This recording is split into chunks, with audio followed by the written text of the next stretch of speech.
Hello everyone, this is your teacher Sanjeev Kumar. देखो, पिछले class में तुम लोग जो प्रॉब्लम पूछे थे उस प्रॉब्लम को मैं डिस्कस किया था। हालांकि कुछ बच्चे बाद में भी कमेंट में लिखे और कुछ प्रॉब्लम उसमें से रह गए हैं क्योंकि टाइम कम था, ज़्यादा देर का वीडियो बन गया था, तो इसलिए उसको आगे भी बतलाएंगे। आज तुम लोगों को इसी का एक छोटा सा पार्ट है। एक तो हम लोग चार्ज डेंसिटी के बारे में सीखेंगे और चार्ज डेंसिटी पर बेस्ड जो न्यूमेरिकल्स है, यानी जो कंटिन्यूअस बॉडी है। याद करो, अभी तक तुम पढ़े हो पॉइंट चार्ज के बारे में, जैसे क्यू चार्ज है, आर डिस्टेंस पे इलेक्ट्रिक फील्ड इंटेंसिटी क्या होगा, KQ/RA², है ना। लेकिन अगर मान लो तुमसे कोई कहे ये रॉड है, इस पे चार्ज को डिस्ट्रीब्यूट कर दिए पूरे इसके लेंथ पे, और बतलाओ इसके कारण यहाँ इलेक्ट्रिक फील्ड इंटेंसिटी क्या होगा, तो ऐसे बॉडी को हम लोग कंटिन्यूअस बॉडी बोलते हैं। तो हम लोग इसके बाद जो है कंटिन्यूअस बॉडी तक सीखने के बाद तब electric flux and Gauss law को पढ़ेंगे, है ना। तो इसलिए आओ पहले हम लोग एकदम सिस्टमेटिक वे में पढ़ते हैं, जिससे बेहतर रहेगा। तो हम लोग जो है सबसे पहले पढ़ते हैं चार्ज डेंसिटी।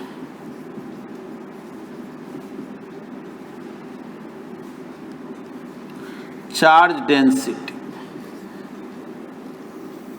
देखो ये जो चार्ज डेंसिटी है इसको हम लोग तीन तरह से डिफाइन करके पढ़ते हैं। एक बोलेंगे लीनियर चार्ज डेंसिटी, दूसरा बोलते हैं surface charge density, surface charge density, और तीसरा बोलते हैं वॉल्यूम या क्यूबिकल भी बोलते हैं, क्यूबिकल चार्ज डेंसिटी, ठीक ना, क्यूबिकल चार्ज डेंसिटी। अब बारी बारी से इसको समझो। लीनियर चार्ज डेंसिटी क्या, तो इसका डिफिनीशन है चार्ज पर यूनिट लेंथ, ठीक ना। चलो लीनियर चार्ज डेंसिटी के बारे में पहले तुमको सिखाते हैं। लीनियर चार्ज डेंसिटी क्या है, तो देखो अक्सर इसको हम लोग लैम्डा से डिनोट करते हैं, और इसका डिफिनीशन क्या बोले, तो electric charge per unit length, per unit length, है ना। इसका मतलब क्या हुआ जी, अगर मान लो कोई वायर है, इस वायर का लेंथ L है और इस पर टोटल चार्ज Q, तो सोचो L लेंथ में अगर Q चार्ज है तो यूनिट लेंथ में कितना चार्ज, तो Q/L, है ना। तो पूछा जाए तुमसे कि ये जो वायर है इसका लीनियर चार्ज डेंसिटी कितना है, ठीक ना, यहां लिख दे रहे हैं इसका लीनियर चार्ज डेंसिटी कितना है। तो चलो लैम्डा इक्वल टू Q/L कैसे सोचना है, L लेंथ में Q चार्ज तो यूनिट लेंथ में कितना, Q/L। एक बात और यहां पे देखो, अगर क्वेश्चन में लैम्डा दिया रहे, यानी इस रॉड का लीनियर चार्ज डेंसिटी दिया रहे, और उसमें अगर तुम लेंथ से मल्टीप्लाई कर दोगे तो रॉड का टोटल चार्ज निकल जाएगा कि नहीं, बोलो।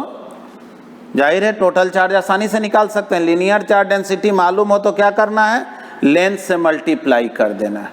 अब चलो हम लोग सेकंड पॉइंट पर आते हैं। सेकंड पॉइंट जो है वो है सरफेस चार्ज डेंसिटी। ठीक ना। सरफेस चार्ज डेंसिटी बोलो तो इसका डिफिनीशन क्या होना चाहिए? तो इस लीनियर चार्ज डेंसिटी के लिए चार्ज पर यूनिट लेंथ, तो सरफेस चार्ज डेंसिटी के लिए बोलते हैं चार्ज पर यूनिट एरिया, है ना, चार्ज पर यूनिट एरिया। अब देखो, जैसे मान लो कोई प्लेन सरफेस है, कोई रेक्टेंगल ही है, इस रेक्टेंगल पे टोटल जो है तुम Q चार्ज को डिस्ट्रीब्यूट करती है और इसका एरिया A है। अब तुमसे कोई पूछे कि बतलाव इसका सरफेस चार्ज डेंसिटी क्या होगा, ये याद रखना, सरफेस चार्ज डेंसिटी को हम लोग सिग्मा से डिनोट करते हैं, ठीक ना, इसको सिग्मा से डिनोट करते हैं। तो बोलो तो ए एरिया में टोटल एरिया ए है, ए एरिया में Q चार्ज, तो यूनिट एरिया में कितना चार्ज, तो Q बाई ए, है ना, सरफेस चार्ज डेंसिटी निकल गया। और देखो इसमें एक और बात हम लोग सीखे, क्या कि सरफेस चार्ज डेंसिटी में एरिया से मल्टीप्लाई करोगे तो टोटल चार्ज निकल जाएगा क्या। यानी अगर तुमसे कोई कहे कि ये जो बोर्ड है, इस बोर्ड पर यूनिफॉर्मली चार्ज डिस्ट्रीब्यूटेड है, हर जगह चार्ज है, यूनिफॉर्म है, एक जैसा है, और इसका सरफेस चार्ज डेंसिटी सिग्मा है, यानी 1 मीटर स्क्वायर एरिया में, मान लो 1 मीटर स्क्वायर एरिया, उसमें सिग्मा चार्ज है, तो पूरे बोर्ड पर कितना चार्ज है, बोलो, बस सिग्मा इंटू है, इसमें कुछ अलग तो है नहीं। यूनिट एरिया में अब जैसे कोई भी चीज हो, तुमसे कोई कहे एक एप्पल का दाम जो है 5 रुपया है, बतलाओ 10 एप्पल का क्या होगा, तो इसमें कोई बुद्धि लगाने का है। यानी सरफेस चार्ज डेंसिटी या लिनियर चार्ज डेंसिटी जो भी बात करोगे, सरफेस जब लिनियर का बात करते हैं तो चार्ज पर यूनिट लेंथ, यानी 1 मीटर लेंथ में समझो चार्ज कितना है, तो एल लेंथ में कितना हो जाएगा, तो लैम्डा इंटू एल। और अगर चार्ज डेंसिटी निकालना हो, तुमसे कोई कह दिया लिनियर चार्ज डेंसिटी निकालो, तो क्या बोलेंगे, चार्ज में लेंथ से डिवाइड कर दो। सरफेस चार्ज डेंसिटी निकालो, चार्ज में एरिया से डिवाइड कर देंगे। अब देखो तीसरा जो है वो है वॉल्यूम चार्ज डेंसिटी, है ना, या क्यूबिकल चार्ज डेंसिटी भी बोले। इसको हम लोग इस रो सिंबल से डिनोट करते हैं, ठीक ना, देख लो, रो सिंबल से डिनोट करते हैं। देख लेना, इस सिग्मा और रो दोनों जो है एक ही जैसा लगता है ना। जैसे सिग्मा मतलब समझ लेना, जैसे तुम लिखते हो ना 6, कुछ उस टाइप का हो गया। और इसी को उल्टा कर दो, क्या बन गया, रो हो गया। अब देखो जी, तो जैसे मान लो 1 मिनट के लिए एक क्यूब है, पहले तो इसका डिफिनीशन लिख लो। क्या बोलेंगे डिफिनीशन में, charge per unit volume, charge per unit volume is called volume charge density, ठीक ना, इसको हम लोग वॉल्यूम चार्ज डेंसिटी बोलते हैं। अब सपोज करो जैसे एक क्यूब है, ठीक ना, इस क्यूब में चार्ज को यूनिफॉर्मली इसके पूरे वॉल्यूम में डिस्ट्रीब्यूट कर दिया गया। सपोज करो इसका साइड लेंथ दिया हुआ है a, इस क्यूब का जो साइड लेंथ है ना a, देख लो, और टोटल चार्ज इसमें Q है जो इसके पूरे वॉल्यूम में डिस्ट्रीब्यूटेड है। अब तुमसे कोई कहे कि बतलाओ तो इसका वॉल्यूम चार्ज डेंसिटी क्या होगा या क्यूबिकल चार्ज डेंसिटी क्या होगा, बोलो कैसे बनाएंगे, वॉल्यूम चार्ज डेंसिटी क्या होगा, तो हम लोग यही बोलेंगे चार्ज है Q डिवाइडेड बाई इसका जो वॉल्यूम है वो लिख दीजिए, Q by V। Surface charge density में Q by A, linear charge density में Q बाई L, और वॉल्यूम चार्ज डेंसिटी में Q बाई V। और ये जो वॉल्यूम है ना वो कितने के इक्वल होगा, क्यूब है तो ये क्यूब के इक्वल होगा।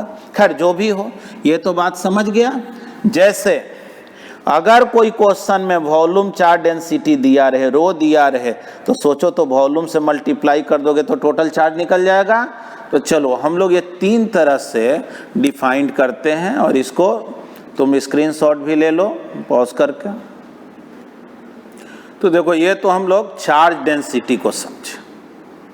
अब देखो आगे जो हम लोग काम कर रहे हैं, अब आगे सीखना है कि कोई भी कंटिन्यूअस बॉडी के कारण, है ना, अभी तक हम लोग पॉइंट चार्ज के कारण इलेक्ट्रिक फील्ड सीखे थे। अब जैसे कोई वायर है, कोई सर्कल है ना, एक रिंग है, सेमी सर्कल है, उस पर चार्ज को यूनिफॉर्मली डिस्ट्रीब्यूट कर दिए और अलग अलग पोजीशन में पूछा गया कि इलेक्ट्रिक फील्ड इंटेंसिटी क्या होगा, है ना। तो ये सब पे हम लोग काम करेंगे। तो चलो सबसे पहले हम लोग यहाँ हेडिंग दे रहे हैं, electric field due to uniformly charged continuous body, ठीक ना। और इसमें हम लोग सबसे पहले जो इलेक्ट्रिक फील्ड इंटेंसिटी के लिए डेरिवेशन निकाल रहे हैं, उसमें हम लोग काम कर रहे हैं सेमी सर्कुलर रिंग के लिए या सर्कुलर आर्क के लिए, जो कहो। जैसे एक जनरल ही लिख लेते हैं, सेमी सर्कुलर रिंग तो एक स्पेशल केस हो गया, सर्कुलर आर्क के लिए, और उसी को फिर हम लोग सेमी सर्कल या कंप्लीट सर्कल के लिए डिस्कस करेंगे। देखो जी, तो इलेक्ट्रिक फील्ड इंटेंसिटी, देखो इलेक्ट्रिक फील्ड इंटेंसिटी बोलो या केवल इलेक्ट्रिक फील्ड बोलो, एक ही बात है। Electric field intensity due to a uniformly charged, ठीक ना, uniformly charged circular arc, circular arc, ठीक ना, एक सर्कुलर आर्क लिए और उसके कारण इलेक्ट्रिक फील्ड इंटेंसिटी निकाल रहे। देखना यहाँ से कुछ बात बदलेगा, थोड़ा इंटीग्रेशन वगैरह का ज़रूरत पड़ेगा, लेकिन उसमें परेशान नहीं होना है। इंटीग्रेशन का बहुत ज़्यादा ज़रूरत नहीं पड़ेगा, और जो पड़ेगा बेसिक तुम जानते भी हो और कुछ फार्मूला हम सिखा भी देंगे। हालांकि देखो कुछ बेसिक बात तो जानना ही चाहिए, जब 11th में तुम पढ़े होगे वहाँ भी तुमको कुछ कैलकुलस वगैरह सब सिखाया गया होगा, है ना। तो चलो, या 11th के भी फॉलो करना, उसमें अभी तो वीडियो हमने नहीं डाला है, लेकिन उस पर भी मैं डालूंगा। इंटीग्रेशन, डिफरेंशिएशन, इसका यूज कब करते हैं, कैसे करते हैं, है ना। तो चलो ध्यान से देखना, एक सर्कुलर आर्क,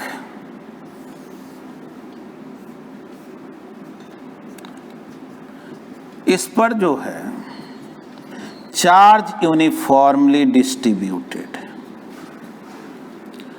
कहा गया तुमसे कि सर्कुलर आर्क के सेंटर पे बतलाओ इलेक्ट्रिक फील्ड इंटेंसिटी कितना होगा। इस सर्कुलर आर्क के सेंटर पे इलेक्ट्रिक फील्ड इंटेंसिटी, थोड़ा सोचो क्या सिखाए थे।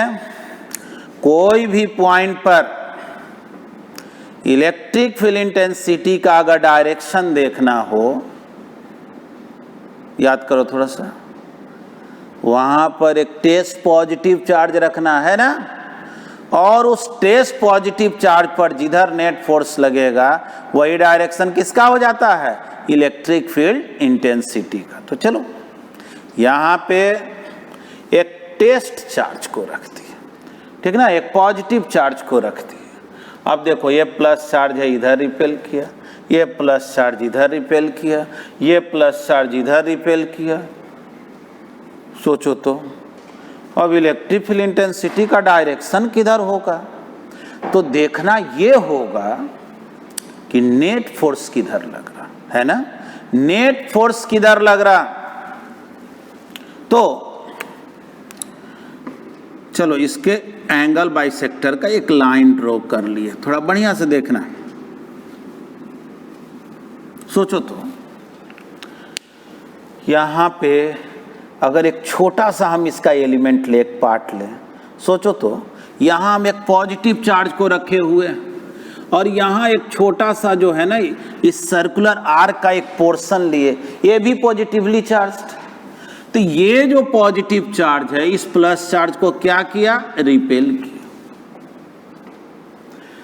अब जितना ये ऊपर है अगर उतना ही नीचे यहाँ एक एलिमेंट ले, थोड़ा सोचो, ये भी इसको क्या करेगा, रिपेल करेगा। थोड़ा बढ़िया से देखना, यहाँ प्लस चार्ज एक रखे,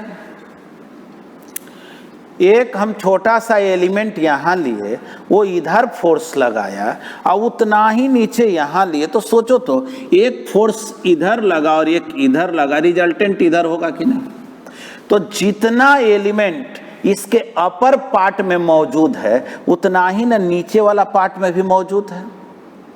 तो सोचो इधर का जो पोर्शन है वो फोर्स अगर ऐसे लगाएगा तो इधर का जो पोर्शन है वो फोर्स ऐसे लगाएगा, तो रिजल्टेंट इधर हो जाएगा कि नहीं, है ना। यानी देखो जब कंटिन्यूअस बॉडी का बात हो ना तो सबसे पहले काम करना पड़ता है कि इलेक्ट्रिक फील्ड इंटेंसिटी का डायरेक्शन किधर होगा। तो चलो इतना तो हम लोग को पता चल गया कि इलेक्ट्रिक फील्ड इंटेंसिटी जो होगा वो डायरेक्टेड होगा इस एक्स एक्सिस के लॉन्ग। चलो इसका नाम दे दिए एक्स एक्सिस। क्यों हुआ, समझ गए, क्योंकि यहाँ पॉजिटिव चार्ज रखेंगे तो यहाँ भी ये हर जगह ना चार्ज मौजूद है। तो सोचो यहाँ एक छोटा सा पार्ट लिए, एलिमेंट लिए, ये इधर रिपेल किया, ये इधर रिपेल किया। अगर यहाँ एलिमेंट लिए इधर रिपेल किया तो यहाँ भी एलिमेंट लेंगे इधर रिपेल करेगा, रिजल्टेंट किधर हो जाएगा, एक्स डायरेक्शन में। तो एक बात तो स्पष्ट हो गया कि नेट इलेक्ट्रिक फील्ड इंटेंसिटी का डायरेक्शन किधर होगा। लेकिन हमसे पूछा जा रहा है इलेक्ट्रिक फील्ड इंटेंसिटी का वैल्यू कितना होगा। डायरेक्शन तो पता चल गया कि ये जो एंगल बाइसेक्टर है इसी लाइन के लॉन्ग इलेक्ट्रिक फील्ड इंटेंसिटी होगा। जब भी सेंटर पे इलेक्ट्रिक फील्ड इंटेंसिटी पूछा जाए सर्कुलर आर्क का तो डायरेक्शन बताना तो आसान हो गया। यूनिफॉर्मली चार्ज सर्कुलर आर्क होगा तो जो एक्सिस है, सिमेट्रिकल एक्सिस है, जो ठीक बीच से पार्ट इसको डिवाइड कर रहा है उसी के लॉन्ग होगा, है ना। अब देखो, अब मुझसे अगर वैल्यू पूछा जाएगा इलेक्ट्रिक फील्ड इंटेंसिटी का मैग्नीट्यूड क्या होगा, तो उसके लिए तुमको इंफॉर्मेशन दिया जाएगा कि भाई इसका चार्ज डेंसिटी कितना है। अगर चार्ज डेंसिटी नहीं बताएगा तो चार्ज बता देगा कितना है। चार्ज डेंसिटी तो तुमको लीनियर चार्ज डेंसिटी निकालने आता है, चार्ज डिवाइडेड बाय लेंथ कर देंगे। अब चलो ये रेडियस उसको देना पड़ेगा, तो ठीक है ना। तो चलो ये तो हम एक रफ तुमको समझाने के लिए बना लिए थे, अब फ्रेश हम फिगर बनाते हैं। इतना तुम समझ चुके हो कि इलेक्ट्रिक फील्ड इंटेंसिटी का डायरेक्शन किधर होगा, समझना बात।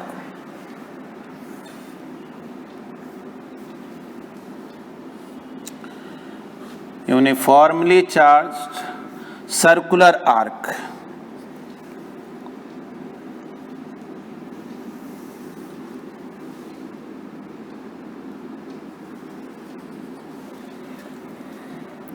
ठीक ना। मान लेते हैं कि इसका जो लीनियर चार्ज डेंसिटी है वो लैम्डा है ना, लीनियर चार्ज डेंसिटी इसका lambda.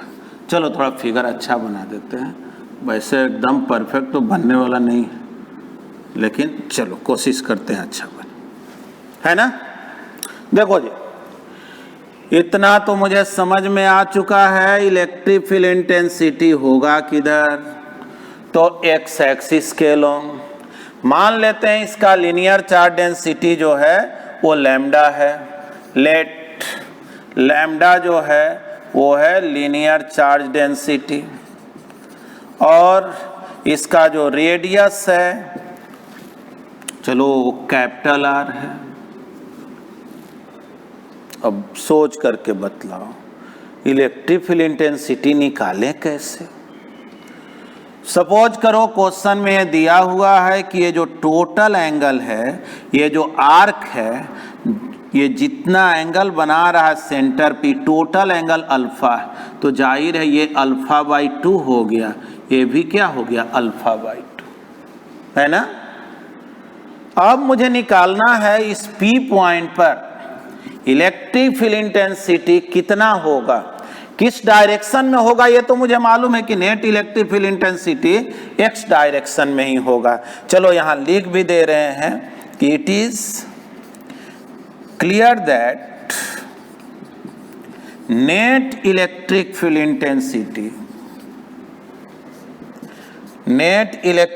Intensity is directed along x axis। ठीक, अब चलो थोड़ा बढ़िया सोचना।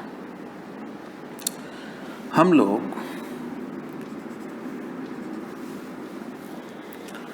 इस पे एक छोटा सा इसका पार्ट लेते हैं जिसको एलिमेंट बोलते हैं, ठीक ना। एक छोटा सा हम लोग एलिमेंट लिए, मान लो ये एलिमेंट जो है थीटा एंगल पर है, और चूंकि ये एलिमेंट बहुत ही छोटा है तो ये जो सेंटर पर एंगल बनाया इस एंगल को हम लोग डी थीटा बोले, है ना, डी थीटा बोले। देखो एलिमेंट का मतलब क्या होता है, जैसे देखो एलिमेंट का मतलब क्या है, जैसे मान लो ये पेन है और इसको तुम बहुत छोटा छोटा पार्ट में कट करते जाओगे, तो जो एक छोटा सा पार्ट कंसीडर किए उसी को हम लोग क्या बोलेंगे एलिमेंट। यानी समझ लो कि ये जो छोटा सा पार्ट है वो इतना छोटा है कि वो जस्ट पॉइंट जैसा बिहेव करेगा, और पॉइंट चार्ज जब होता है तो हम लोग तो इलेक्ट्रिक फील्ड इंटेंसिटी ऑलरेडी निकालना सीखे। बोलो तो पॉइंट चार्ज के लिए क्या सीखा था, KQ/R², या 1/4 पाई एप्सिलॉन नॉट Q/R², है कि नहीं। तो चलो देखो यहाँ पे तो बोलेंगे क्या कि सबसे पहले ये पता करो कि ये जो एलिमेंट है इस एलिमेंट पर चार्ज कितना। तो बोलेंगे कि भाई टोटल चार्ज तो हम निकाल सकते थे और लीनियर चार्ज डेंसिटी लैम्डा दिया हुआ है तो लेंथ से मल्टीप्लाई कर देते टोटल चार्ज निकल, लेकिन हमको तो चाहिए एलिमेंट पर चार्ज। तो बोलेंगे कोई बात नहीं, एलिमेंट का आप लेंथ तो बताइए। तो कैसे याद करो थोड़ा सा, कभी तुम 11th में सर्कुलर मोशन में है ना, चलो थोड़ा थोड़ा तो तुमको टेंशन भी आ जाता है, फिर अब सर्कुलर मोशन के बात करने लगते हैं। कोई बात नहीं, चलो याद इतने बार यूज में आएगा ना कि खुद ही तुमको याद हो जाए। देखो अगर यार है ये डी थीटा, तो तुमको सिखाया गया था कि ये कितने के इक्वल हो जाता है 8 डी थीटा, या उससे भी बेहतर है याद रखने का तरीका, मान लो इसका लेंथ तुम ds बोल रहे हैं तो डी थीटा हो जाता है ds/r, ठीक ना। ये एंगल निकालना हो dA, यानी ds कितना हो गया 8 डी थीटा, है ना। सर्कुलर मोशन में बार बार यूज में आता था। देखो कुछ कुछ बात तो याद रखना ही पड़ेगा। अब तुम लोगों में कुछ स्टूडेंट ऐसा है वो 11th कुछ पढ़ता ही नहीं है, वो 11th तक पूरा रेस्ट में रहता है कि नहीं बोर्ड तो 12th का है, एकदम एक ही बार जो है पूरा एनर्जी 12th ही में लगा देंगे, तो वो भी बढ़िया बात नहीं है, है ना। इसलिए 11th का भी पोर्शन है उस सब का भी रिवीजन वगैरह सब करते जाना। देखो तो चलो जी, चार्ज ऑफ द एलिमेंट, तो पहले बोलेंगे length of the element. Element का लेंथ कितना होगा, तो बोलेंगे एलिमेंट का लेंथ हो गया 8 डी थीटा, है ना, 8 डी थीटा। अब बोलो चार्ज ऑफ द एलिमेंट, तो बोलेंगे चार्ज ऑफ द एलिमेंट अगर निकालोगे तो हो गया, इसको चार्ज ऑफ द एलिमेंट को हम dq बोल दे रहे हैं, dq कितना लैम्डा इंटू 8 डी थीटा। चलो चार्ज ऑफ द एलिमेंट निकल गया। अब तुमसे कहा जाए कि बतलाव इस एलिमेंट के कारण इलेक्ट्रिक फील्ड इंटेंसिटी क्या होगा, इलेक्ट्रिक फील्ड इंटेंसिटी क्या होगा, electric field intensity at P due to the element. चलो इस एलिमेंट के कारण कितना होगा इलेक्ट्रिक फील्ड इंटेंसिटी, तो हम लोग बोलेंगे K D Q by R square. ध्यान से सुनो, इंटेंसिटी का फॉर्मूला पढ़ा था ना, के क्यू बाई आर स्क्वायर। तो के, और ये एलिमेंट पॉइंट चार्ज जैसा बिहेव कर रहा है, तो एलिमेंट के चार्ज को हम डी क्यू बोले हैं, K D Q divided by R square. यहाँ से यहाँ के जो डिस्टेंस है, रेडियस आर दिया हुआ है, तो यही ना डिस्टेंस हो गया सेंटर तक का, के क्यू बाई आर स्क्वायर। अब देखो क्यू के जगह क्या, डी क्यू के जगह क्या लिखें जी, देखो तो डी क्यू के जगह क्या लिखेंगे, lambda R D theta divided by R square. तो सोचो तो इलेक्ट्रिक फील्ड इंटेंसिटी कितना आ गया, तो इलेक्ट्रिक फील्ड इंटेंसिटी आ गया के लैम्डा बाई आर, एक आर कैंसिल हो गया डी थीटा। लेकिन सोचो ये जो इलेक्ट्रिक फील्ड है वो किसका इलेक्ट्रिक फील्ड है, क्या पूरे सर्कुलर आर्क का है? बिल्कुल नहीं, वो एक छोटा सा एलिमेंट का है, ठीक ना। इस एलिमेंट का इलेक्ट्रिक फील्ड इंटेंसिटी निकला। अच्छा एक बात और बता दो, ये जो एलिमेंट का इलेक्ट्रिक फील्ड इंटेंसिटी है उसका डायरेक्शन किधर होगा? हम पूरे का बात नहीं करें, पूरे का तो हम लोग जान गए, इलेक्ट्रिक फील्ड इंटेंसिटी किधर होगा, एक्स में। केवल एलिमेंट का बताओ। तो एलिमेंट के लिए अगर सोचे तो यहां प्लस चार्ज रखो, तो ये एलिमेंट क्या करेगा, रिपेल करेगा। यानी इस एलिमेंट के कारण तो इलेक्ट्रिक फील्ड इंटेंसिटी इधर, यानी जिसको तुम डी से डिनोट किए हो, है ना, एलिमेंट का बात करते हैं ना, तो आगे स्मॉल डी लगा देते हैं, ठीक ना। स्मॉल टर्म यूज करने के लिए पहले भी पढ़े होंगे, डी हम लोग लगाते हैं, माने डी आगे लगा देते हैं। तो electric field intensity due to this element is equal to K lambda by R into D theta. ठीक है, थोड़ा सोचना, ये एंगल थीटा, ये भी थीटा होगा, है ना, अपोजिट एंगल है तो होना तो है। सोचो थोड़ा सा, इलेक्ट्रिक फील्ड इंटेंसिटी इधर आया एलिमेंट के कारण, जबकि तुमको मालूम है नेट इलेक्ट्रिक फील्ड इंटेंसिटी किधर है, एक्स में। तो तुमको काम एक करना पड़ेगा, इलेक्ट्रिक फील्ड इंटेंसिटी तुमको एक्स में निकालना पड़ेगा। ये देखो कि ये जो एलिमेंट है ये कितना इलेक्ट्रिक फील्ड एक्स में दिया, क्योंकि हमको मतलब उसी से है। तो बोलेंगे इलेक्ट्रिक फील्ड इंटेंसिटी एक्स में कितना होगा, तो बतलाओ तो एक्स एक्सिस के साथ है कितना एंगल बना रहा है, तो थीटा बना रहा है। तो बोलेंगे ना डी कॉस थीटा। इधर डी है, ये एंगल थीटा है, तो बोलो इधर इलेक्ट्रिक फील्ड इंटेंसिटी कितना हो गया, डी कॉस थीटा। यानी ये इलेक्ट्रिक फील्ड इंटेंसिटी जो आया एलिमेंट के कारण एक्स डायरेक्शन में, लेकिन हमको तो पूरे आर्क के कारण एक्स डायरेक्शन में पता करना है। चलो वहां भी आएंगे, कोई बात नहीं, पहले इसको समझो। तो K lambda by R D theta cos theta, तो K lambda by R cos theta D theta. देखो जी, ये आ गया electric field intensity at the centre of circular arc due to this element, है ना। इस एलिमेंट के कारण आया, पूरे रिंग के कारण नहीं आया, एक एलिमेंट के कारण आया। ठीक है, अब क्या किया जाए, तो बोलेंगे क्या, मुझे तो निकालना पूरे आर्क के कारण है। तो याद करो, थोड़ा बहुत 11th में अगर पढ़ता होगा, मोमेंट ऑफ इनर्शिया निकालना है, तो एक एलिमेंट का मोमेंट ऑफ इनर्शिया निकालते थे, उसको इंटीग्रेट कर देते थे, है ना। यानी कि हमको केवल एक एलिमेंट के लिए काम नहीं करना है, हमको तो इसमें इनफाइनाइट नंबर में एलिमेंट है, काटोगे तो बहुत छोटा छोटा टुकड़ा मिलेगा कि नहीं, सबके लिए काम करना है। तो सबका इंटेंसिटी मुझे एक्स में देखना है, तो फिर उसी के लिए ना रूल है कि इंटीग्रेट कर दो।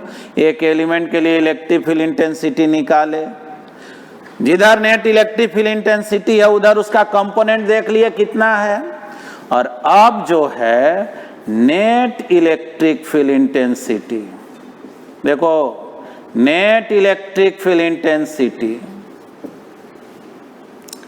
एट पी ड्यू टू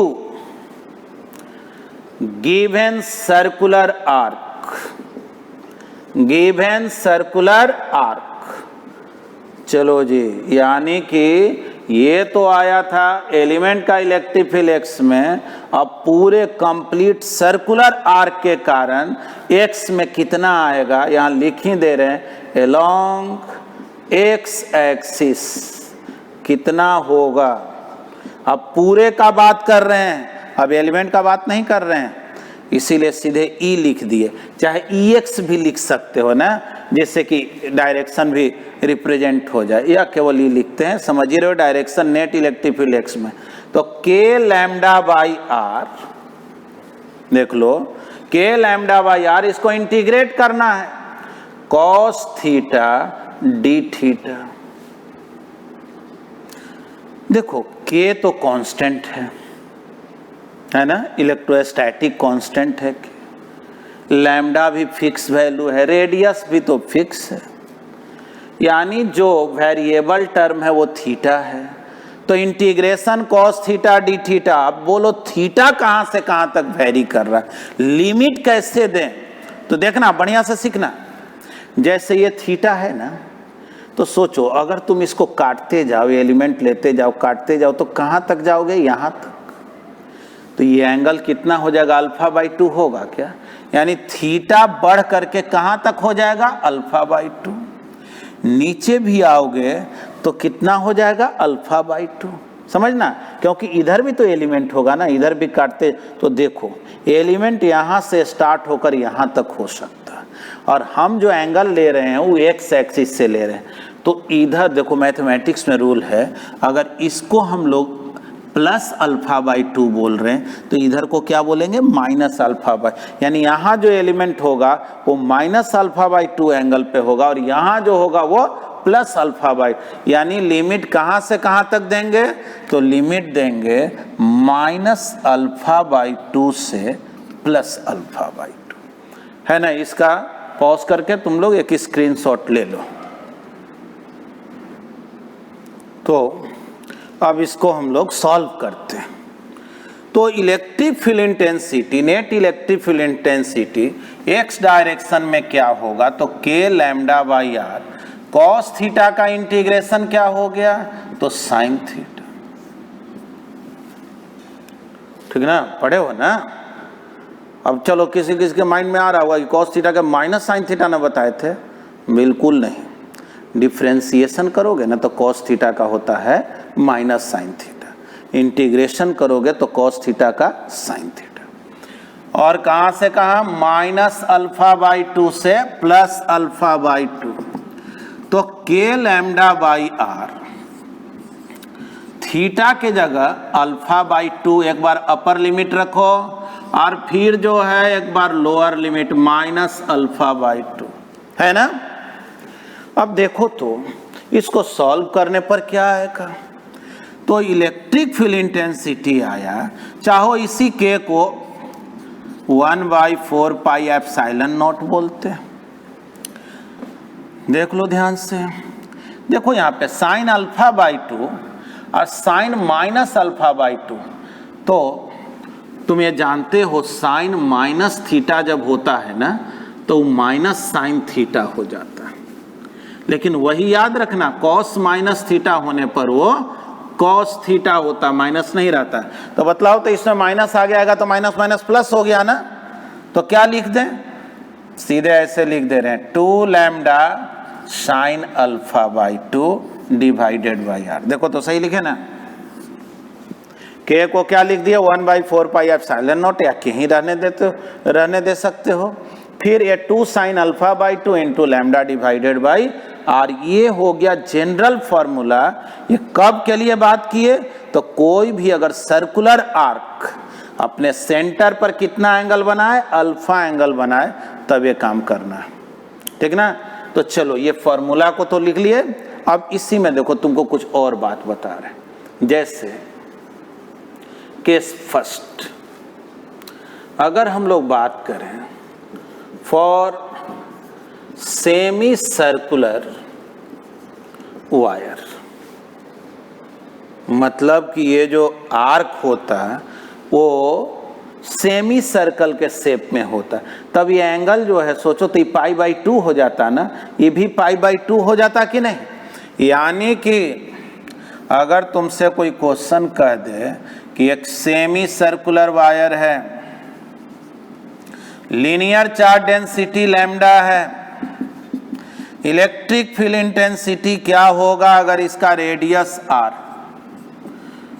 तो देखो कुछ और आए या ना आए, डायरेक्शन तो डायरेक्ट बता दोगे ना, ठीक ना। जो सिमेट्रिकल लाइन है ठीक बीच से बांटने वाला, इलेक्ट्रिक फील्ड इंटेंसिटी इधर ही होगा। चलो इधर होगा, और सोचो ये पूरे एंगल को हम लोग अल्फा बोले थे, तो यहाँ पूरा एंगल क्या हो गया बता दो, पाई ना, 180 हो गया कि नहीं। यानी कि बस नया कुछ नहीं करना है, put alpha is equal to 180 degree या पाई रेडियन, जो कहो बात एक ही है। तो सोचो तो इलेक्ट्रिक फील्ड इंटेंसिटी कितना आएगा जी, वैल्यू रखो तो इस फॉर्मूला में। तो चलो यहाँ तो मेरे पास थोड़ा स्पेस कम है, फिर भी लिख देते हैं यहाँ पे, ध्यान से देखना क्या लिखें formula, 1/4 pi epsilon naught 2 lambda sine π/2, alpha के जगह देखो पाई रख दिए, डिवाइडेड बाई r, बोलो साइन 91 होता है। इलेक्ट्रिक फील्ड इंटेंसिटी कितना आ गया, 1/4 pi epsilon naught 2 lambda by r, है ना। इलेक्ट्रिक फील्ड इंटेंसिटी किधर होगा, एक्स एक्सिस के लॉन्ग होगा, मैग्नीट्यूड कितना होगा, तो 1/4 पाई एप्सिलॉन नॉट बोलो या के बोलो, के इंटू 2 लैम्डा बाई आर। ये किसके लिए बात हुआ, ये स्पेशल केस है सेमी सर्कल के लिए, और जनरल फार्मूला ये हो गया, ठीक ना। इसका भी एक स्क्रीनशॉट तुम लोग ले लो। अब देखो हम लोग केस 2 देखते हैं। फॉर कंप्लीट सर्कल,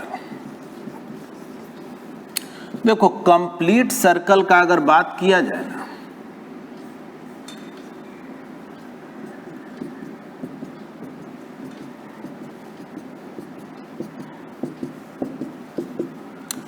तो थोड़ा सोचो, सेमी सर्कल का बात किए तो ये एंगल पाई हुआ ना, कंप्लीट सर्कल का बात हो जाता तो 2 पाई हो जाता कि नहीं। यानी अगर फॉर्मूला से तुम बनाओगे तब तो तुम सीधे ऐसे बोलोगे, पुट अल्फा इजकल टू 2 पाई, जैसे वहां अल्फा के जगह पाई रखे थे यहाँ 2 पाई रखेंगे, और तब इलेक्ट्रिक फील्ड इंटेंसिटी निकालोगे तो जो फॉर्मूला आया था 1/4 पाई एप्सिलॉन नॉट 2 लैम्डा, वहां हम लोग साइन π/2 लिखे थे सेमी सर्कल, अब 2 π/2 लिखें डिवाइडेड बाई r, तो देखो तो इस साइन पाई ना हो गया, 2 कट गया, और साइन पाई का वैल्यू क्या होता है 0। यानी देखो जी हम लोग क्या सीखे कि अगर यूनिफॉर्मली चार्ज सर्कुलर मतलब कंप्लीट सर्कल हो, रिंग हो, तो नेट इलेक्ट्रिक फील्ड इंटेंसिटी क्या होता है 0। देखो एक बात और इसमें समझो, ये बहुत बढ़िया तरीका नहीं एक्सप्लेन करने का, चलो वो गलत नहीं है, बढ़िया तरीका ये होता है, देखो तो यहाँ एक प्लस चार्ज रख दिए, यहाँ प्लस चार्ज रखोगे तो सोचो यहाँ जो पॉजिटिव चार्ज है, यह पॉजिटिव चार्ज इसको इधर रिपेल करेगा, और यहाँ जो पॉजिटिव चार्ज है इधर रिपेल करेगा, एक फोर्स इधर एक इधर, रिजल्टेंट 0 हो गया क्या। वैसे ही सोचो यहाँ एक पॉजिटिव चार्ज है, ये इधर रिपेल किया, तो उसी के ठीक अपोजिट में दूसरा जो पॉजिटिव चार्ज है इधर रिपेल, तो बतलाओ तो सब एक दूसरे को काउंटर बैलेंस कर देगा, net electric field intensity direct ही बोल देंगे, इसमें कोई फॉर्मूला की जरूरत है क्या।